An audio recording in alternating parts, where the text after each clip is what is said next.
स्वागत है आप सभी के एक नई वीडियो में। यदि आप सभी क्लास 6 में हैं तो ये वीडियो आप सभी के लिए बहुत ज़्यादा इंपॉर्टेंट होने वाली है। इस वीडियो के अंदर मैं आप सभी को क्लास 6 के अभ्यास 14A के सभी क्वेश्चनों को सॉल्व कराऊंगा। अगर आप सभी को इस एक्सरसाइज के किसी भी क्वेश्चन को सॉल्व करने में समस्या आ रही है या कोई सा ऐसा क्वेश्चन है जो समझ में नहीं आ रहा है तो आपको इस वीडियो को बड़े ध्यान से देखना है।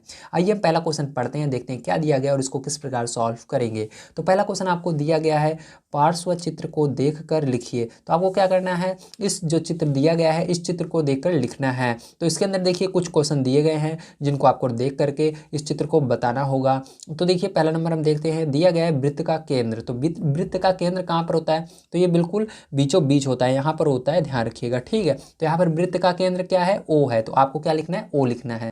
तो यहाँ पर देखिए हम पहले में लिखेंगे ओ जो है हमारा क्या है, वृत्त का केंद्र, इसलिए हमको ओ केंद्र लिख देना है, ठीक है। तो ये क्या है, हमारा केंद्र है। आइए चलिए सेकंड नंबर क्वेश्चन देखते हैं। सेकंड नंबर क्वेश्चन आपको दिया गया है, तीन त्रिज्याओं का नाम लिखिए। तो आपको त्रिज्या पता होना चाहिए। तो वृत्त जो होता है इसके किसी भी कोने से केंद्र तक जो रेखा खींची जाती है, ठीक है, जो लाइन खींची जाती है उसी को हम क्या कहते हैं, त्रिज्या बोलते हैं। तो देखिए यहाँ से खींची गई है, यहाँ तक एक लाइन ये हो गई, ठीक है, दूसरी यहाँ से यहाँ तक खींची गई है, तीसरी यहाँ से यहाँ तक खींची गई है। तो ये तीनों हैं इसकी त्रिज्याएं। तो चलिए इसको लिख लेंगे। तो इसके अंदर देखिए पहली क्या होगी, ओ बी होगी, दूसरी आपकी ओ सी होगी, फिर ओ डी होगी, ठीक। तो इसको लिख लेते हैं। आइए तो यहाँ पर सेकंड नंबर डालेंगे हम और इसको लिखेंगे ओ बी कॉमा ओ सी कॉमा ओ डी। इसी तरह से चलिए तीसरा नंबर इसका देख लेते हैं, क्वेश्चन क्या है।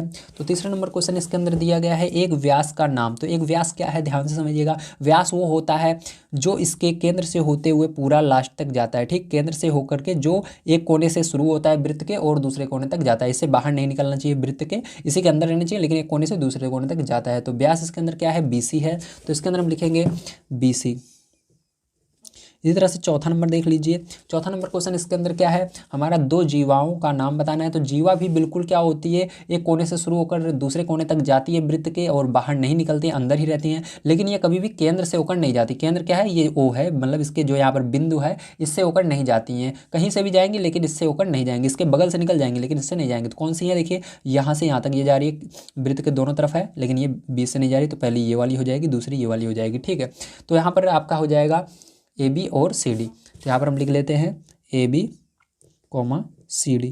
इसी तरह देखिए 5 नंबर क्वेश्चन आपका दिया गया है, अंतः क्षेत्र में एक बिंदु। तो अंतः क्षेत्र में एक बिंदु आपको बताना है, मतलब आपको ऐसा बिंदु बताना है जो कि इसके अंदर हो, ठीक है, और उस पर मतलब इसके अंदर हो और उस पर कोई, मतलब ऐसा समझ लीजिए, ऐसा बिंदु आपको बताना है जो कि अंदर हो और वो ना तो केंद्र पर होना चाहिए ना कहीं और पर होना चाहिए। तो देखिए इसके अंदर केंद्र पर नहीं है, ना तो इसके अंदर इसके किसी चारों किनारे नहीं है, ठीक है। अगर ये बीच में होता है वृत्त के तो उसको अंतः केंद्र कहते हैं। जैसे कि ये देखिए बीच में है इसके वृत्त के, अगर इस लाइन पर होता तो इसको अंतः केंद्र नहीं कहते, ध्यान रखिएगा, ठीक है। तो इसको परिधि पर कहते हैं, ठीक है। तो यहाँ पर देखिए ध्यान से समझिएगा, तो इसका अंतः केंद्र पर कौन सा है, ई वाला है। तो इसके अंदर ई नंबर को आपको लिख देना है। चलिए इसी तरह से हम देखते हैं इसके 6 नंबर क्वेश्चन को।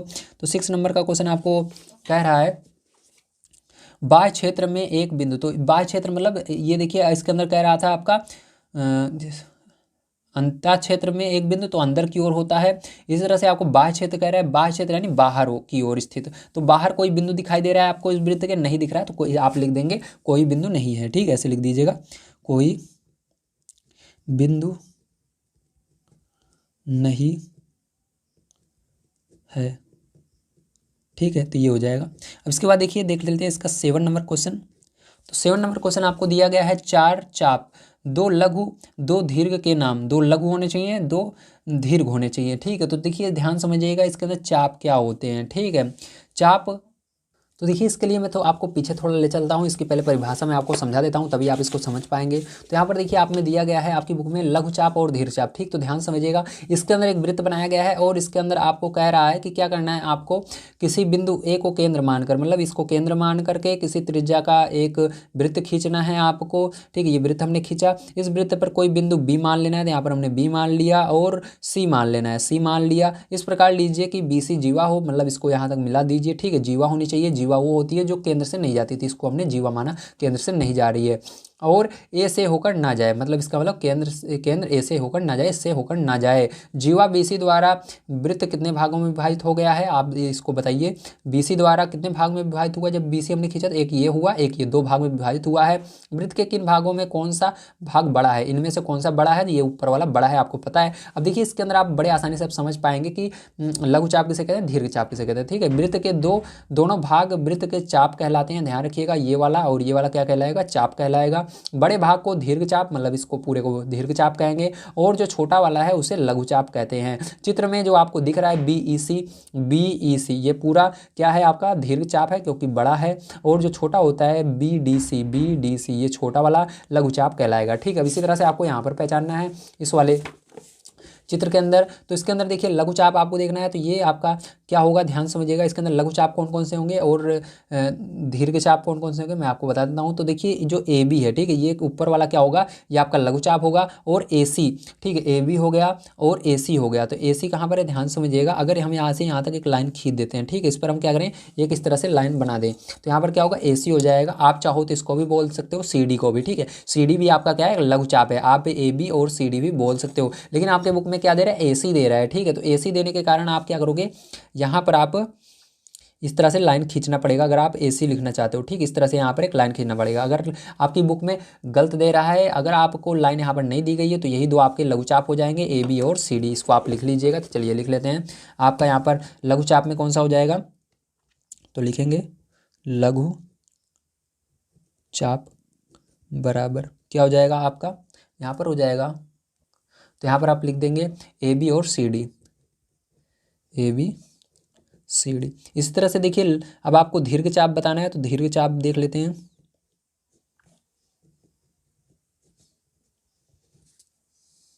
और इसी तरह से आपका दीर्घ चाप में हो जाएगा ए बी डी सी, तो यहाँ पर लिखेंगे ए बी डी सी, और दूसरा हो जाएगा यहाँ पर वी डी सी है। ठीक है, चलिए इसके बाद अब देख लेते हैं इसके आगे 8 नंबर क्वेश्चन क्या दिया गया और उसको किस प्रकार से करेंगे। तो 8 नंबर क्वेश्चन आपको दिया गया है, एक अर्धवृत्त का नाम, अर्धवृत्त यहाँ पर बन रहा है, उसका आपको नाम बताना है। तो ध्यान से देखिए, यहाँ पर ये जो लाइन काट रही है, ये लाइन खींची जा रही है, ये ध्यान रखिएगा, केंद्र से जो होकर आपकी लाइन जाती है वही आधे वृत्त को, इसको आधे आधे भागों में वृत्त को बांटती है। तो इसके अंदर 2 अर्धवृत्त बन रहे हैं, तो एक का आपको नाम लिख देना है। तो आपका हो जाएगा क्या, यहाँ पर हो जाएगा बी ए सी। ठीक है, बी ए सी लिख सकते हो आप, यहाँ पर आपका हो जाएगा। ठीक है, तो आप बी ए सी लिख दीजिएगा, तो आपका बी ए सी हो जाएगा। तो यहाँ पर हम बी ए सी लिख देते हैं। तो चलिए अब इसके आगे देखते हैं हम अपना सेकंड नंबर क्वेश्चन क्या दिया गया और किस प्रकार से करेंगे। तो देखिए आपका सेकंड नंबर क्वेश्चन दिया गया है, पार्श्व चित्र देखकर निम्नांकित प्रश्नों के उत्तर दीजिए। तो आपको इस चित्र को देखकर उत्तर देना है। तो पहला नंबर दिया गया 3 त्रिज्याओं के नाम बताना है आपको। तो मैंने बता दिया त्रिज्या क्या होती है, जो वृत्त के किसी भी कोने से होकर के केंद्र तक आती हैं। तो देखिए ये किसी कोने से होकर के केंद्र तक यहाँ तक आ रही है। ठीक, तो एक त्रिज्या ये हो गई, दूसरी ये वाली भी यहाँ तक आ रही है, और ये वाली भी यहाँ तक आ रही है। ठीक, 3 त्रिज्याएँ हो गई हैं। चलिए लिख लेते हैं। तो यहाँ पर देखिए दूसरे के फर्स्ट वाले में आपका क्या हो जाएगा, यहाँ पर ओ ए हो जाएगा। देखिए यहाँ से ओ से गिनेंगे, ओ ए, ओ बी, ओ सी। तो यहाँ पर लिख दीजिएगा ओ ए कॉमा ओ बी कॉमा ओ सी।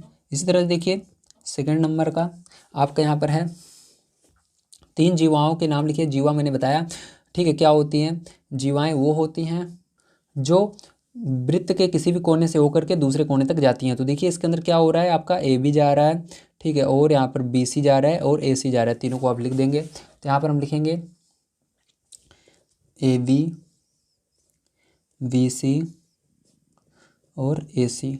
इसी तरह तीसरा नंबर क्वेश्चन इसके अंदर देख लेते हैं क्या दिया गया है। तीसरा नंबर आपको दिया गया है, चित्र में कितने व्यास खींचे गए हैं उनके नाम भी लिखिए। तो ध्यान रखिएगा, जो जीवा है, जो व्यास है, दोनों एक ही होंगे। ये वाला व्यास भी कहलाएगा और जीवा भी कहलाएगा। इसके अंदर व्यास केवल कितना खींचा गया है, आपका केवल एक खींचा गया है, जिसको हम ए सी कहेंगे। ठीक है, तो यहाँ पर आप लिखिएगा मात्र एक ए सी, क्या है, ए सी। ठीक है, इस तरह से लिख दीजिएगा। चलिए इसके आगे हम देखते हैं। अब इसके बाद आपका है थर्ड नंबर क्वेश्चन, इसको पढ़ते हैं और उसको भी सॉल्व करते हैं।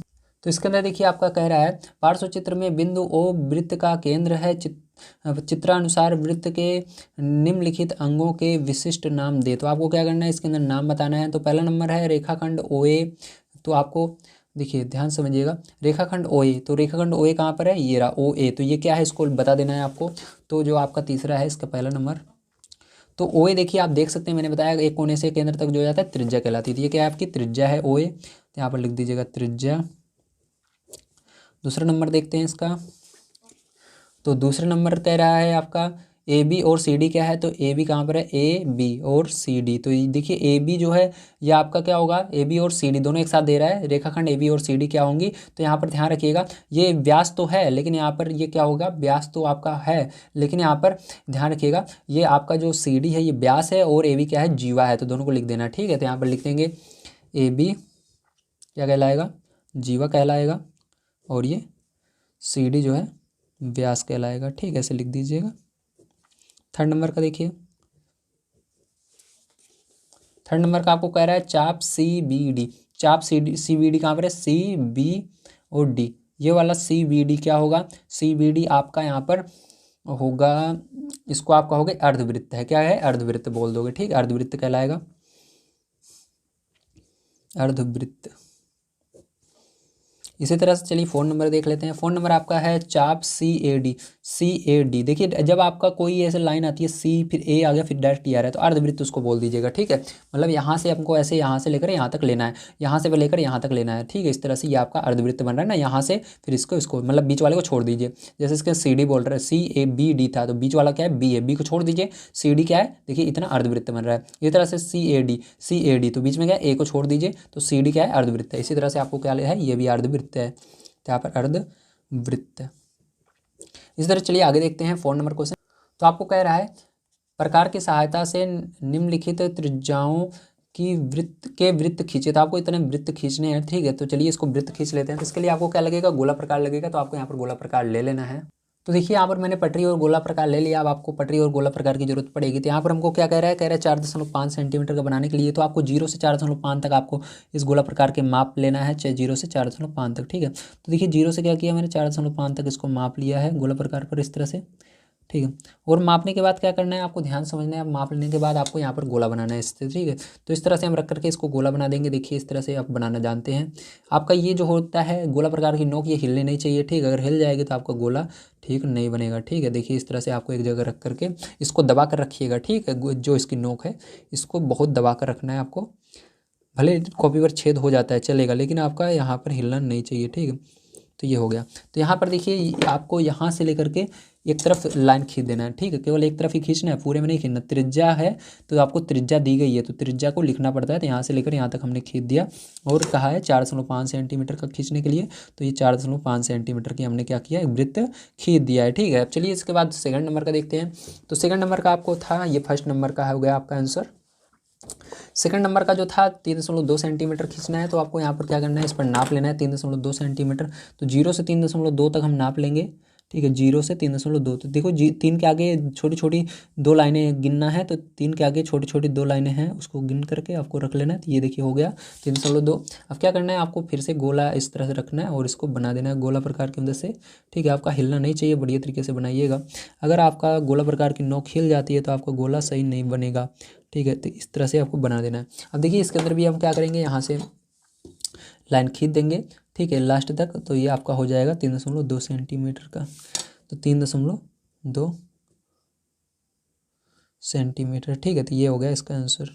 चलिए इसके बाद अब देखते हैं हम लास्ट वाला जो है इसका क्या होगा, और इसका केंद्र ओ मान लेते हैं। अब ये सेकंड का था। अब चलिए इसके बाद हम देख लेते हैं इसका 5 नंबर क्वेश्चन क्या दिया गया, कैसे करेंगे। तो देखिए आपको 5 नंबर क्वेश्चन दिया गया है, प्रकार की सहायता से निम्नलिखित व्यास के वृत्त खींचिए। तो ध्यान रखिएगा व्यास का वृत्त कभी भी नहीं खींचा जाता, त्रिज्या से ही खींचा जाता है। तो व्यास बराबर क्या होता है, आपको त्रिज्या निकालने होंगे। तो त्रिज्या निकालने के लिए क्या करेंगे, फॉर्मूला होता है हमारा, ठीक है, याद रखिएगा। त्रिज्या बराबर हमारा फॉर्मूला होता है व्यास बटे 2, मतलब व्यास जो दिया गया है उसको 2 से भाग दे दीजिए। तो देखिए पहला नंबर हम कर रहे हैं यहाँ पर सबसे पहले। तो पहला नंबर हमको क्या दिया गया है यहाँ पर व्यास, तो व्यास पहले नंबर में 7.6 दिया गया है। तो यहाँ पर क्या करेंगे हम 7.6 को भाग दे देंगे 2 से। 2 से इसको भाग दे दोगे तो आपका कितना आ जाएगा, यहाँ पर आगे देख लीजिए। तो यहाँ पर 2 से भाग दोगे, 2 3 6 दशमलव लगाओगे, 2 8 16, मतलब 3.8 आ जाएगा। ठीक, तो यहाँ पर आपको क्या करना है, गोला प्रकार के ऊपर 3.8 सेंटीमीटर का माप लेना है। तो यहाँ पर चलिए 0 से 3.8 तक हम माप ले लेते हैं। तो इस तरह से हमने 3.8 तक माप ले ली है। ठीक है, उसके बाद क्या करना है आपको, इस पर गोला बना देना है। ठीक है, क्योंकि हमारी ये त्रिज्या आ गई है, त्रिज्या जितनी रहती है उतने का ही गोला बना सकते हो, व्यास का कभी भी गोला नहीं बनाना है, नहीं आपका एग्जाम में आंसर गलत हो जाएगा। अब देखिए यहाँ पर ध्यान समझिएगा, ये जो हो गया आपका क्या हो गया, यहाँ पर त्रिज्या ये गोला बन चुका है और इसको क्या करेंगे, यहाँ पर हम खींच देंगे इस तरह से, और ये क्या हो गया 3.8 सेंटीमीटर। ठीक है, तो ये भी सेंटीमीटर में ही था आपका। इसके बाद चलिए सेकंड नंबर का इसका देख लेते हैं इधर। तो इसके अंदर भी सेम वही रहेगा, त्रिज्या बराबर क्या हो जाएगा, व्यास बटे में 2। तो व्यास बराबर आपको कितना दिया गया है देख लीजिए, तो आपको 10 सेंटीमीटर दिया गया है, 10 बटे में 2, 2 से भाग दे देना तो आपका 5 आ जाएगा। तो 5 सेंटीमीटर के इसके अंदर आपको गोला बना देना है। तो चलिए 5 सेंटीमीटर का हम गोला बनाते हैं, थोड़ा सा बड़ा बनेगा लेकिन इसको बड़े ध्यान से आपको देखना है। ठीक है, तो देखिए 5 सेंटीमीटर का हम गोला बना देते हैं इसके अंदर भैया। ठीक है, तो इस तरह से 5 सेंटीमीटर आप नाप लीजिएगा। नापने के बाद आपको क्या करना है, यहाँ पर गोला बना देना है। ठीक है, तो यहाँ पर हम गोला बना लेते हैं 5 सेंटीमीटर तक किया जाए हमारा। तो इस तरह से आपको क्या करना है, एक बड़ा गोला बनेगा 5 सेंटीमीटर का। ठीक है, आपको क्या करना है, इसको बना लेना है भैया। ठीक है, ये देखिए हो गया। आप सभी का थोड़ा ऊपर कर देता हूँ ताकि बढ़िया तरीके से आपको दिखे। ये देखिए हो गया। अब यहाँ से यहाँ तक क्या कितनी दूरी है, 5 सेंटीमीटर की है, तो 5 सेंटीमीटर लिखेंगे क्योंकि हमने त्रिज्या निकाली थी, 5 सेंटीमीटर आई है। तो यहाँ पर 5 सेंटीमीटर,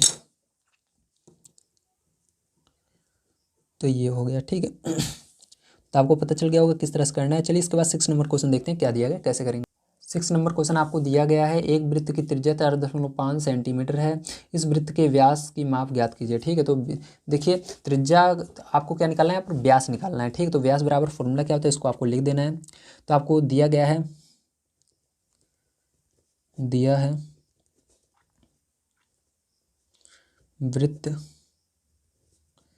की त्रिज्या कितनी दी गई है आपको, वृत्त की त्रिज्या आपको दी गई 4.5 सेंटीमीटर। ठीक है, तो ध्यान समझिएगा। इसके आगे हमको निकालना है व्यास। तो व्यास बराबर क्या हो जाएगा, व्यास बराबर होता है 2 गुणे त्रिज्या। ठीक है, क्या होता है फॉर्मूला, 2 गुणे त्रिज्या। तो 2 से इसके अंदर गुणा कर दीजिएगा, तो 2 गुणे आपको त्रिज्या दी गई थी 4.5, तो आपको व्यास आ जाएगा। तो यहाँ पर गुणा कर देंगे तो 2 चौक 8, ये सॉरी इधर से करेंगे, 2 पंचे 10, 10 की 0, 4 दूनी 8 1 9, तो मतलब 0 लास्ट में रहता है, दशमलव के बाद कोई मतलब नहीं रहता। तो 9 सेंटीमीटर आया, कितना सेंटीमीटर आ गया, 9 सेंटीमीटर आ गया है। ठीक है, तो यही आंसर हो जाएगा। चलिए इसके बाद 7 नंबर क्वेश्चन देखते हैं क्या दिया गया, कैसे करेंगे। तो 7 नंबर क्वेश्चन आपको दिया गया है, किसी त्रिज्या का एक वृत्त खींचिए, वृत्त पर कोई 2 बिंदु P और Q लेकर इन्हें मिला दीजिए। बताइए कि क्या बिंदु P Q को छोड़कर रेखाखंड P Q के सभी बिंदु, इन तीनों को आपको बताने हैं। तो चलिए इसको हम देख लेते हैं। तो बड़े ध्यान से आपको इसको समझना होगा। तो पहला नंबर क्या दिया गया है, वृत्त पर हैं, वृत्त के बाहर हैं, वृत्त के अंदर है, मतलब इसके अंदर एक चीज़ आएगा आपका आंसर। ठीक, इनमें से कोई एक आंसर आने वाला है, उसको आपको बताना है। ठीक है, तो चलिए हम देखते हैं क्या आएगा हमारा। तो उसके लिए सबसे पहले हमको एक किसी भी त्रिज्या का एक वृत्त खींचना होगा। तो चलिए इसके अंदर हम वृत्त खींच लेते हैं एक यहाँ पर। तो देखिए इसके अंदर मैं क्या किया, एक वृत्त खींच लिया हूँ। ठीक है, थोड़ा छोटा खींचते हैं ताकि आपको बढ़िया दिख सके। तो ये मैंने समझ लीजिए किसी भी त्रिज्या का हमने एक वृत्त खींच लिया। ठीक है, इस तरह से हमने क्या किया, एक वृत्त खींच लिया है। अब इसके आगे क्या कह रहा है, ध्यान से देखिए, खींचिए, वृत्त पर कोई 2 बिंदु पी क्यू लेकर इन्हें मिला दीजिए। बताइए कि क्या बिंदु पी क्यू को छोड़कर रेखाखंड पी क्यू के सभी बिंदु, ठीक है, पी क्यू पर हैं, पी क्यू के बाहर है, वृत्त के अंदर है। ठीक है, तो इस पर हमको 2 बिंदु ले लेना है भैया। ठीक है, तो चलिए यहाँ पर हम मान लेते हैं एक बिंदु यहाँ पर होगा, एक बिंदु यहाँ पर होगा, यहाँ पर पी होगा, यहाँ पर क्यू होगा। अब दोनों को मिला भी देना है। ठीक है, आपको क्या करना है, दोनों को मिला देना है इस तरह से। तो दोनों को क्या करते हैं, मिला भी देते हैं। अब आपको इसके अंदर बताना है कि इसके अंदर पहला नंबर क्या बताना है, पहला नंबर देख लीजिए, वृत्त पर हैं। ठीक है, मतलब इसके अंदर कह रहा है बताइए कि क्या PQ को छोड़कर रेखाखंड PQ के सभी बिंदु, ठीक है, PQ को छोड़कर बताना है आपको, PQ को छोड़ करके बताना है, ठीक है, कि रेखाखंड, ये जो रेखाखंड है इसके सभी बिंदु वृत्त पर हैं, तो नहीं, वृत्त पर नहीं है। मान लीजिए इसके अंदर एक बिंदु और हम ले लेते हैं, ठीक है, यहाँ पर एक बिंदु और हम ले लेते हैं, PQR हो गया, ठीक है, ये एक बिंदु। अब बताइए ये क्या इस वृत्त पर है, ये बिंदु जो है वृत्त पर है, नहीं, तो इसके अंदर नहीं लिख दीजिएगा, ठीक है। चलिए इसी तरह से सेकंड नंबर का इसका देख लेते हैं हम। तो सेकंड नंबर का कह रहा है वृत्त के बाहर है, तो वृत्त के बाहर ये बिंदु है, नहीं है, वृत्त के बाहर, ठीक है। और लास्ट वाला कह रहा है वृत्त के अंदर है, हाँ भैया वृत्त के अंदर है ये बिंदु, ठीक है। तो यहाँ पर तीसरा नंबर क्या होगा, हाँ होगा, ठीक है, तो यही वाला सही भी होगा, हाँ।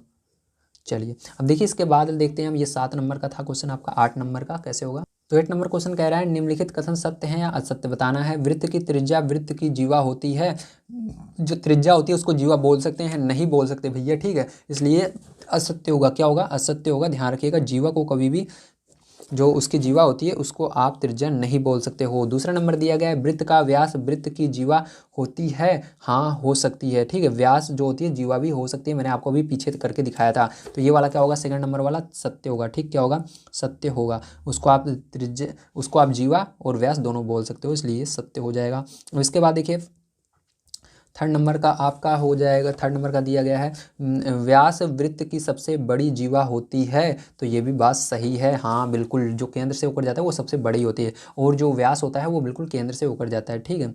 चलिए अब देखिए यहाँ पर हम इसका भी सत्य कर देंगे। लास्ट वाला क्वेश्चन देख लेते हैं, 9 नंबर का क्या दिया गया है। दिया गया है एक रेखाखंड AB खींचिए, क्या करना है आपको, एक रेखाखंड AB खींचिए जिसकी लंबाई 4 सेंटीमीटर है। बिंदु A को केंद्र मानकर एक वृत्त इस प्रकार खींचिए कि वह बिंदु B से होकर जाए। इस वृत्त की त्रिज्या नाप कर लिखिए। तो आपको क्या करना है, इस वृत्त की त्रिज्या नाप कर लिखना है। तो चलिए हम देखते हैं, सबसे पहले हम क्या करेंगे, एक रेखाखंड AB खींचेंगे जिसकी लंबाई 4 सेंटीमीटर होगी, ठीक है। तो चलिए ध्यान से देखिएगा, 4 सेंटीमीटर का क्या करेंगे, हम एक रेखाखंड खींचेंगे, ठीक है, मतलब रेखाखंड से एक वृत्त बनाएंगे। चलिए देख लेते हैं इसके अंदर सबसे पहले हम, तो इस तरह से आपको पटरी पर 4 सेंटीमीटर ले लेना है भैया, ठीक है, आपने ले लिया, समझ लीजिए यहाँ पर। और उसके बाद क्या करना है, ध्यान समझिएगा। अब यहाँ पर आपको इसको गोल बना लेना है बढ़िया तरीके से, इस तरह से 4 सेंटीमीटर का, ठीक है। चलिए अब हमने इसके अंदर जो त्रिज्या ली थी कितने सेंटीमीटर की ली थी, 4 सेंटीमीटर की ली थी, इसलिए 4 सेंटीमीटर इसको कर दीजिएगा यहाँ से।